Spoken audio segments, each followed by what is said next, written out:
사도신경으로 신앙 고백 드림으로 새벽 예배 시작합니다. 전능하사 천지를 만드신 하나님 아버지를 내가 믿사오며 그 외아들 우리 주 예수 그리스도를 믿사오니 이는 성령으로 잉태하사 동정녀 마리아에게 나시고 본디오 빌라도에게 고난을 받으사 십자가에 못 박혀 죽으시고 장사한 지 사흘 만에 죽은 자 가운데서 다시 살아나시며 하늘에 오르사 전능하신 하나님 우편에 앉아 계시다가 저리로서 산자와 죽은 자를 심판하러 오시리라. 성령을 믿사오며 거룩한 공회와 성도가 서로 교통하는 것과 죄를 사하여 주시는 것과 몸이 다시 사는 것과 영원히 사는 것을 믿사옵나이다. 아멘. 이 아침에 우리에게 주시는 하나님의 말씀은 역대하 16장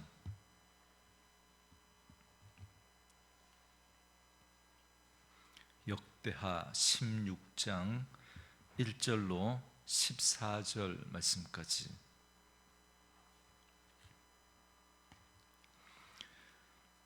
역대하 16장 1절에서 14절 말씀까지 말씀 찾으셨으면 한 목소리로 같이 읽습니다. 아사왕 제36년에 이스라엘 왕 바아사가 유다를 치러 올라와서 라마를 건축하여 사람을 유다 왕 아사에게 왕래하지 못하게 하려 한지라.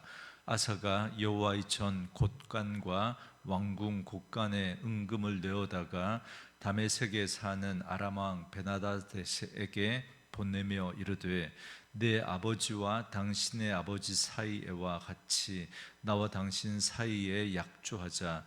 내가 당신에게 은금을 보내노니 와서 이스라엘 왕 바아사와 세운 약조를 깨뜨려 그가 나를 떠나게 하라 하매, 베나닷이 아사 왕의 말을 듣고 그의 군대 지휘관들을 보내어 이스라엘 성읍들을 치되 이온과 단과 아벨마임과 납달리의 모든 굳고 성들을 쳤더니 바아사가 듣고 라마 건축하는 일을 포기하고 그 공사를 그친지라.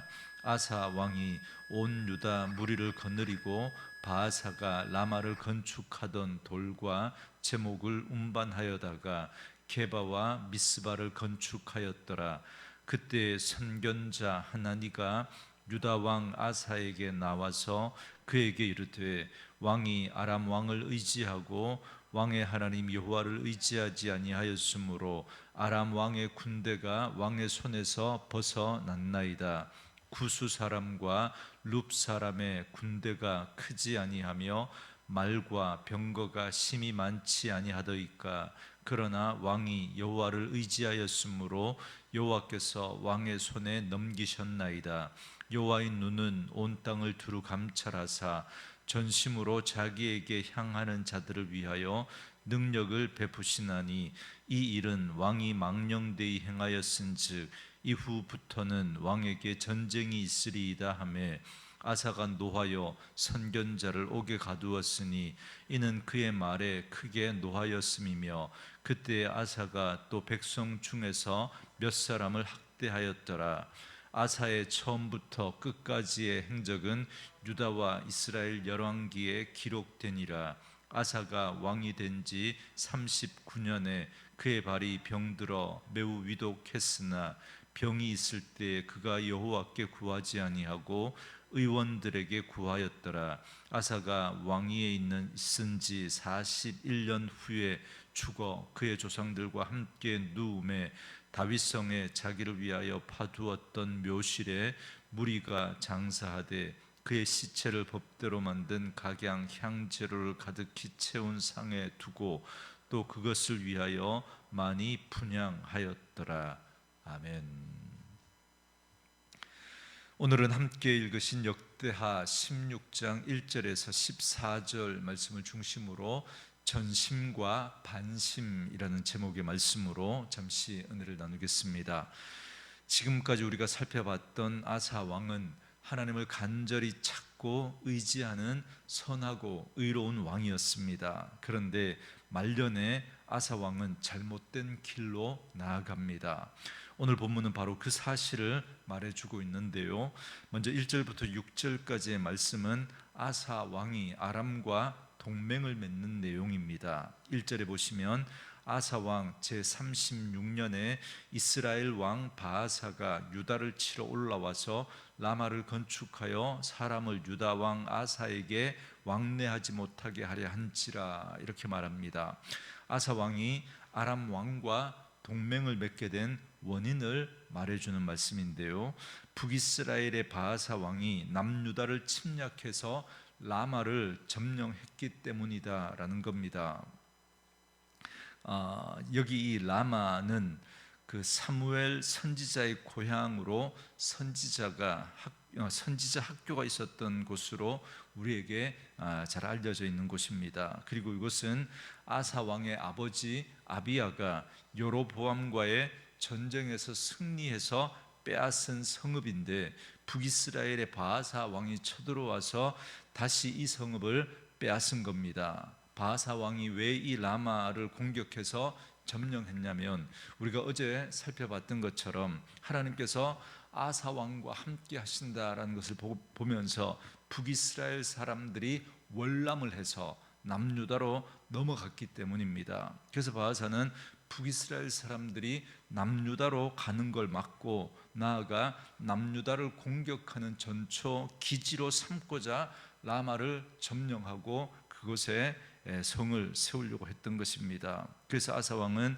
이러한 북이스라엘의 위협에 대한 대책을 세우게 됩니다. 그런데 이때 아사 왕이 보여준 모습은 지금까지 그가 보여준 모습과는 전혀 다른 모습을 보입니다. 아사 왕은 애굽에 100만 대군이 쳐들어왔을 때도 하나님을 의지하여 간절히 기도했고, 그래서 하나님은 애굽의 군대를 물리쳐 주셨습니다. 그런데 이런 아사 왕이 이번에는 전혀 다른 행동을 합니다.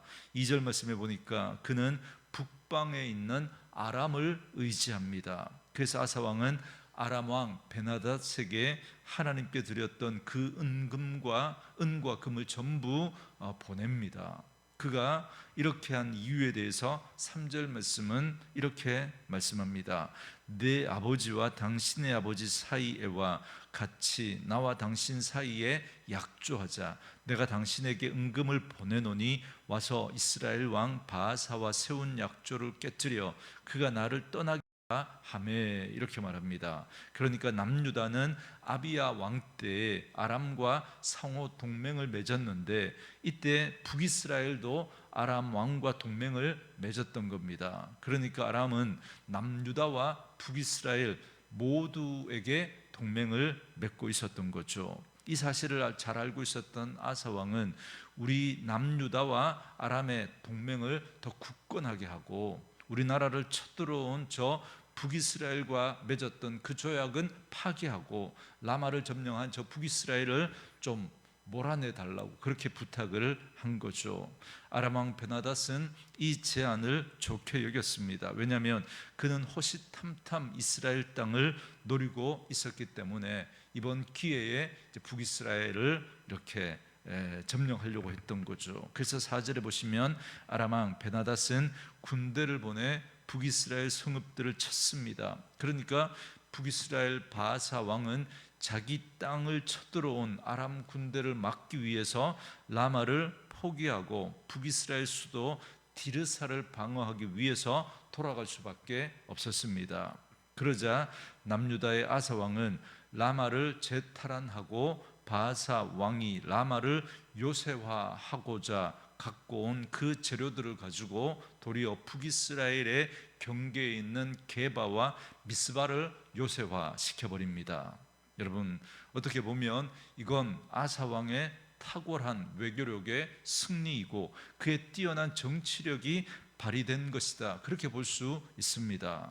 국익을 최우선으로 하는 요즘 같은 시대에 그 사람들의 눈으로 보면 이건 너무나 잘한 일이고 굉장히 탁월한 외교력을 발휘한 정말 참 잘한 일이다, 그렇게 여겨질 수 있습니다. 그러나 이 일은 하나님 앞에 잘못된 일입니다. 그래서 하나님은 선견자 하나니를 보내어 아사 왕을 책망합니다. 그래서 7절 말씀해 보시면 그때 선견자 하나니가 유다 왕 아사에게 나와서 그에게 이르되 왕이 아람 왕을 의지하고 왕의 하나님 여호와를 의지하지 아니하였으므로 아람 왕의 군대가 왕의 손에서 벗어났나이다.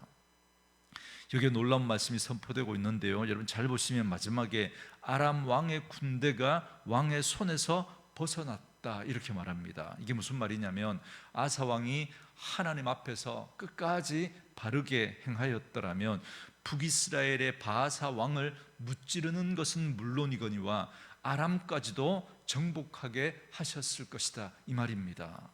그러면서 선견자 하나니는 이전에 애굽의 100만 대군을 하나님을 의지하여 무찔렀던 그 사실을 상기시키면서 아사 왕을 책망합니다.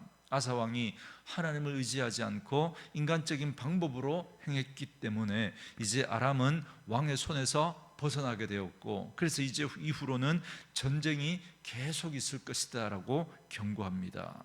그런데 더 놀라운 건 이 선견자 하나니의 예언을 들은 아사 왕은 10절에 보니까 선견자 하나니를 감옥에 가둬버립니다. 뿐만 아니라 백성 중에 몇 사람을 학대했다 그럽니다. 그 백성은 아마도 선견자 하나니의 그 의견에 동조했던 그런 신하들, 그런 사람들 아니었겠습니까? 이처럼 아사 왕의 돌변한 태도는 우리에게 매우 큰 당혹감을 안겨줍니다. 정말 아사 왕이 이렇게 했단 말인가? 우리가 알고 있던 그 아사 왕 맞단 말인가? 이런 의문이 듭니다. 도무지 그의 태도가 이해되지 않습니다. 하나님을 온전히 의지해서 35년간 하나님의 은혜 안에 평안을 누린 그 아사 왕이 어떻게 이렇게 말년에 와서 망가질 수 있는가? 그런 의문이 생깁니다. 그러나 여러분, 이게 바로 인간입니다. 그리고 이것이 바로 우리 인간의 연약함이고 우리의 한계입니다. 그래서 우리는 하나님을 놓치면 안 되는 거예요. 하나님을 놓치는 순간 여러분, 하루아침에 여러분 아사 왕이 정말 이런 모습으로 변한 것처럼 우리 역시도 그렇게 무너질 수 있다라는 사실을 우리는 꼭 기억해야 합니다. 그런데 아사 왕의 잘못은 이게 다가 아닙니다. 여러분 12절에 보시면 아사가 왕이 된 지 39년에 그의 발이 병들어 매우 위독했으나 병이 있을 때 그가 여호와께 구하지 아니하고 의원들에게 구하였더라 이렇게 말합니다. 여러분, 이 말씀은 아사 왕의 죽음을 알려주는 말씀인데요, 그는 왕이 된 지 39년째 병이 들어 위독하게 됩니다. 그런데 본문에 보면 그는 병이 들어 매우 위독하게 되었지만 하나님께 도움을 구하지 않고 의원들에게 도움을 구했다 이렇게 말합니다. 여러분, 물론 병이 나면 의원을 찾고 병원에 가는 게 여러분 당연합니다. 여러분, 마땅히 그렇게 해야 됩니다. 하지만 그 모든 과정 속에 하나님을 의지하고 하나님께 도움을 구하는 것이 우선되어야 합니다. 그런 마음의 태도와 자세를 가지고 의원을 찾고 병원에 가야 하는 것이죠. 그래서 병원에 가더라도 기도하는 마음으로 가셔야 하고요, 처방을 받고 그 약을 드실 때도 먹기 전에 정말 내가 이 약을 먹지만 하나님의 은혜와 도우심으로 하나님 깨끗하게 고쳐주십시오, 그렇게 기도하고 약을 드셔야 합니다. 그런데 아사 왕은 그렇게 하지 않았다는 겁니다. 하나님께 구하지 않고 오직 의원들만 찾아다녔던 겁니다. 그만큼 아사의 마음이 하나님으로부터 멀어졌다라는 걸 오늘 말씀은 우리에게 선명하게 보여주고 있습니다. 결국 아사 왕은 왕이 된 지 41년째 되는 해에 죽음을 맞이하게 됩니다. 오늘 말씀은 참으로 씁쓸한 그런 결론으로 끝이 납니다. 남유다의 선한 왕으로서 하나님을 찾고 하나님을 의지하며 하나님 앞에 선과 정의를 행했던 그 아사 왕이 말년에 바르게 행하지 못했습니다. 여러분, 솔로몬도 그랬고요, 우리 르호보암도 그랬고 아비야도 여러분 계속해서 말년이 좋지 못한 그런 모습들을 우리가 보지 않습니까? 그런데 선한 왕이라는 그 평가를 받았던 오늘 이 아사 왕도 마찬가지라는 겁니다. 우리는 이런 아사의 모습을 보면서 하나님 앞에 부르심을 받는 그날까지 끝까지 믿음을 지키고 정말 하나님 앞에서 온전한 모습으로 살아가는 것이 얼마나 귀한 복인가라는 사실을 다시 한번 깨닫게 됩니다. 여러분, 처음도 좋아야 하겠지만 그러나 끝이 저는 더 중요하다 생각되어집니다. 차라리 처음에는 조금 부족하더라도 마지막만큼은 여러분 아름다워야 합니다. 그런 면에서 보면 여러분, 야곱은 태어날 때 그때부터 너무나 인간적인 모습을 보여줬던 사람이 야곱 아닙니까? 둘째로 그렇게 태어나면서도 그 장자로 태어나려고 안간 힘을 쓰면서 그 형의 뒷발꿈치를 잡고 태어났던 그 야곱, 그래서 형도 속이고 아버지도 속이고, 그래서 끝내 그 장자의 그 축복을 받아내고야 맙니다. 그것 때문에 결국 아버지 집에서, 어머니 집에서 함께 살지 못하고 도망가야 하는, 그래서 외삼촌 집에서 그렇게 살면서도 그 외삼촌을 속이는 그런 그의 모습, 그래서 그가 바로 앞에 섰을 때 그 130년의 그 인생, 정말 험악한 세월을 살았다라고 고백했던 그 야곱의 모습을 올립니다.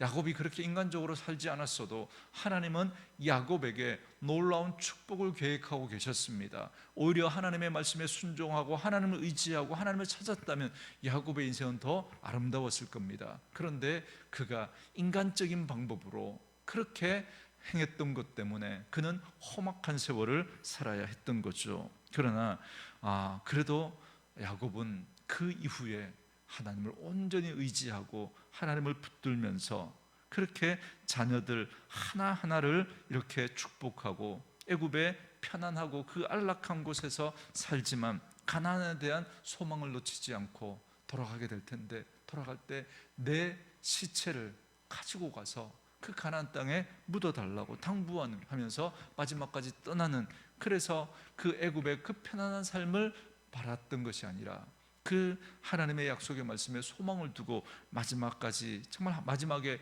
그 하나님 앞에 아름다운 모습을 보였던 야곱의 모습을 보면서 야곱의 그 뒷모습이 너무 아름답다라는 생각을 했습니다. 저는 저와 여러분에게도 정말 이런 은혜가 있었으면 좋겠습니다. 그동안 우리가 어떤 삶을 살아왔든 정말 하나님을 만난 이후로부터 정말 그 하나님을 의지하고 온전히 소망하면서 천국을 소망하고 하나님의 약속의 말씀을 붙들고 우리의 삶의 모습이 이전보다 점점 더 아름다워지는, 말년에 가서 정말 너무나 추한 모습을 보이는 그런 분들이 얼마나 많습니까? 마지막에 끝이 더 아름다운 인생을 살아가는 저와 여러분 될 수 있기를 주의 이름으로 축원합니다. 저는 말씀으로 이 하루를 시작하는 저와 여러분의 삶과 믿음도 그랬으면 좋겠습니다. 무슨 일이 있어도 하나님 놓치지 않고 끝까지 믿음으로 살아서 우리가 살아간 인생의 궤적이 우리 자녀들과 우리 믿음의 후배들에게 정말 선한 영향력으로 남아서 그 우리 아버지가, 우리 할아버지가, 우리 어머니가, 우리 할머니가 믿었던 그 하나님, 정말 우리도 잘 섬기자. 자녀들이 그 어머니와 그 할머니, 할아버지를 보면서 그런 마음들을 가질 수 있는 아름다운 삶이 되었으면 좋겠습니다. 그런데 오늘 아사 왕은 왜 이렇게 말년에 잘못된 길로 나아가게 되었을까? 아마 그는 35년간의 그 태평성대로 인해서 그의 마음이 해이해진 것 같습니다. 오랜 평화가 그의 마음을 하나님으로부터 멀어지게 한 겁니다. 그가 처음에는 정말 10년의 그 평안 속에서도 하나님을 놓치지 않았는데, 그런데 그 시간이 더 길어지면서 조금씩 하나님으로부터 멀어졌던 것 같습니다. 힘이 생기고 노하우가 쌓이고 방법과 여러 가지 대책과 대안들이 생기고 물질도 많아지고 사람도 많아지니까 이제는 기도하지 않아도 하나님 없이도 될 것 같은 거예요. 그러면서 점점 기도하는 시간이 줄어들고 기도하는 자리에서 멀어지기 시작하면서 하나님과 점점 더 멀어지게 되는 겁니다. 그렇기 때문에 우리는 평안할 때, 형통할 때, 잘 될 때 더욱 하나님을 찾아야 합니다. 내게 평안이 있지만, 내게 물질이 있고, 내게 건강이 있고, 내게 힘이 있고, 내게 가진 것이 많이 있지만, 그러나 나는 그것으로 사는 자가 아니라 나는 하나님 없으면 안 됩니다. 난 하나님 없으면 못 삽니다. 난 하나님만 있으면 됩니다. 이 태도와 자세를 잃어버리면 안 됩니다.